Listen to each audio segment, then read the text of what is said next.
Vous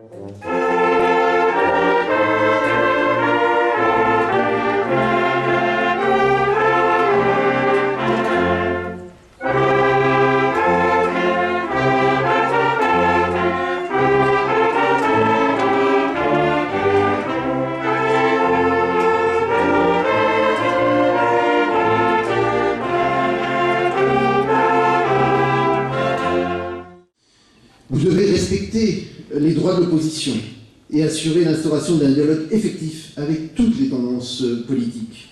Respecter les règles de droit lorsque des abus sont commis et refuser vraiment toutes les procédures judiciaires d'exception. Ce dernier point passe, je pense sincèrement, par la dissolution de ce qu'on peut appeler des milices paramilitaires, la dissolution de la FIS, de la Force d'intervention spéciale. J'ai été voir un certain nombre de gens dans des prisons, vous le savez peut-être. J'ai vu la façon dont ils ont été traités. Ce n'est pas normal. Et je pense qu'il faut en tirer certaines conclusions pour le renforcement de l'état de droit dans ce pays. Je ne peux en revanche manquer de saluer ici la décision exemplaire et courageuse du président de la HAP, Hans Ratzoel, qui a décidé de ne pas se présenter aux prochaines élections législatives et présidentielles. C'est un pas important dans la bonne direction, qui respecte totalement les principes démocratiques de l'Union africaine et qui doit faciliter l'obtention d'un accord politique.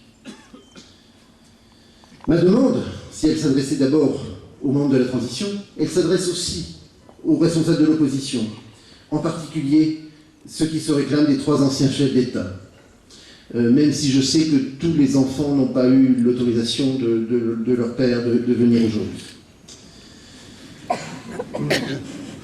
Fermer la porte à tout dialogue en réclamant la mise en œuvre exclusive des accords de Maputo et d'Addis Abeba ne conduit-il pas à une impasse? La non-application de ces accords ne s'explique-t-elle pas aussi par leur complexité, porte ouverte à toutes les interprétations? Force est vraiment de constater que les propositions, notamment rédigées lors du sommet de Maputo 3 en décembre par les 3 mouvances, s'éloigner de l'approche consensuelle et inclusive tant revendiquée par ailleurs. Mieux vaut sans doute, je vais être très franc, de bonnes élections, libres, équitables, transparentes, surveillées, observées par la communauté internationale, qu'un mauvais accord de partage du pouvoir, dans lequel on n'arrive pas à s'entendre. À quoi sert-il également de caricaturer, de vraiment caricaturer l'action de ses adversaires et de prétendre par exemple que le pays est au bord de la guerre civile, ce qui n'est heureusement fort pas. Et donc de perdre ainsi la légitimité du discours que l'on veut porter.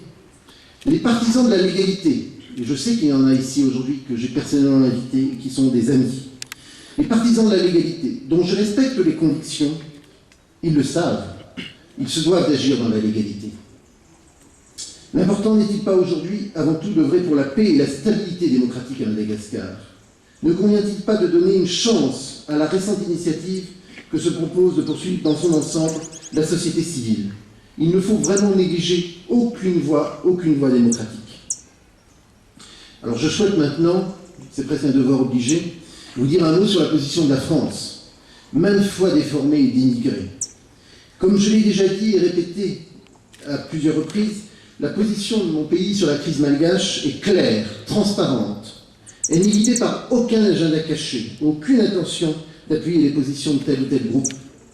Notre action, elle est solidaire de celle de la communauté internationale, de la COI, de la SADC, de l'Union africaine, dont je salue ici les représentants, de l'OIF, des Nations Unies et de l'Union européenne.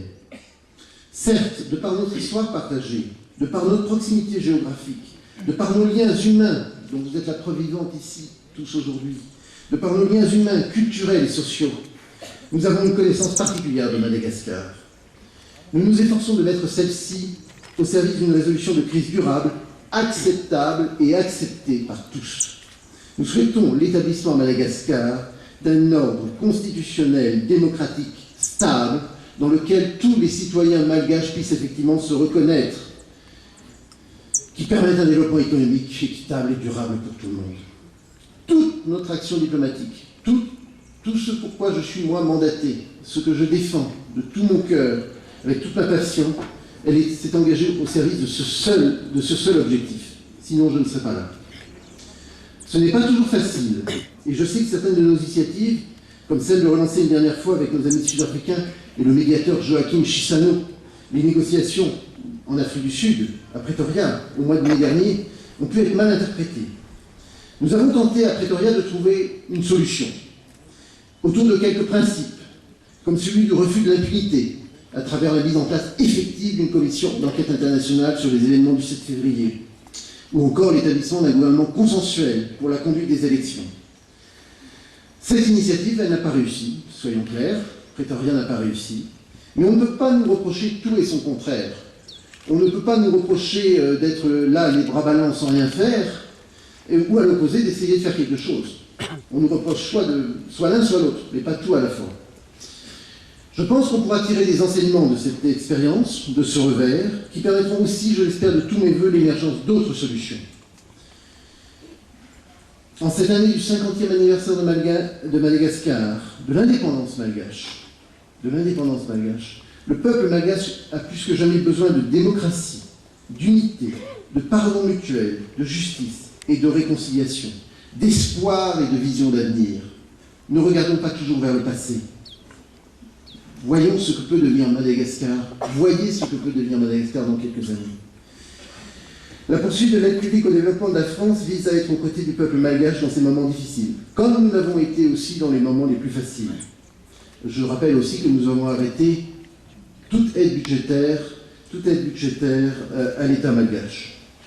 Alors je voudrais ici saluer tout particulièrement l'action exemplaire, remarquable, que continuent à mettre en place sur le terrain les coopérations décentralisées, dont j'ai vu plusieurs représentants aujourd'hui. Les ONG françaises, les ONG internationales, les ONG malgaches, les assistants techniques et les coopérants français, les volontaires français. Dans des conditions complexes, difficiles, les projets qu'ils engagent et mettent en œuvre permettent aux communautés et collectivités malgaches de s'organiser, de lutter pied à pied contre le seul ennemi que moi je vois, le seul ennemi commun que nous avons, qui est la pauvreté endémique. Nous n'avons pas d'autre ennemi. La tonalité générale de mes propos peut vous paraître pessimiste, teintée d'inquiétude. Ce n'est pas le cas, car je suis confiant dans les capacités de redressement existantes, dans les forces de changement et de réforme que j'ai vues partout, de tous les malgaches, de tous les amis malgaches que j'ai pu effectivement rencontrer. Partout où je me suis rendu à Madagascar, dans les campagnes, pour parler avec les paysans de la production de riz, dans les quartiers pauvres de Tananarive, je pense au quartier des 67 hectares, où j'ai vu des actions de coopération absolument exemplaires. Dans ma visite de certains projets économiques, comme les projets QMM ou les projets d'Ambatouvi, qui sont des projets absolument extraordinaires pour l'enrichissement de ce pays, j'ai rencontré vraiment des acteurs malgaches qui croient dans l'avenir du pays, qui aspirent à travailler ensemble, qui aspirent à une refondation. Le décollage économique et social de Madagascar demeure un défi à relever, mais il n'est pas impossible, pas du tout, au contraire, il est là à portée de la main. Pour peu que les règles du jeu s'appliquent à tous de la même manière et permettent l'éclosion des innombrables talents existants. J'aurais presque envie de paraphraser un homme politique américain et de dire « Yes, you can ».